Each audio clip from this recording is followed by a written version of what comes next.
Combining romance and finance can be a recipe for disaster. For those people who have combined their finances with their spouse or their significant other, that's about 60% of US adults.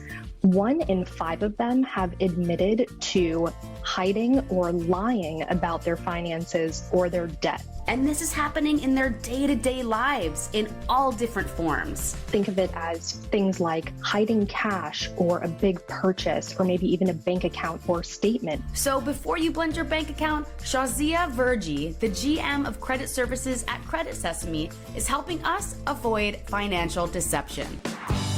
Starting with understanding their finance attitude. So many people establish their point of view on finances before they even reach their teenage years. They observe what their parents did and they observe what maybe their friends are doing. And this mindset toward money isn't likely to change.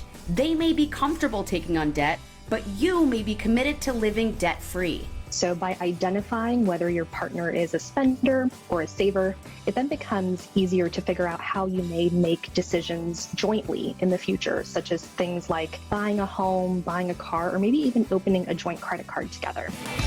You also have to be open to sharing your situation. Just like how you want to know about your significant other's previous dating history, you want to know about their financial history as well. Just like a crazy ex could come back to haunt you, so can a crazy amount of debt. Things that go on in your finances can have a long-term impact on you and on your partner. Things like a bankruptcy, that can stay on your credit report for up to 7 years.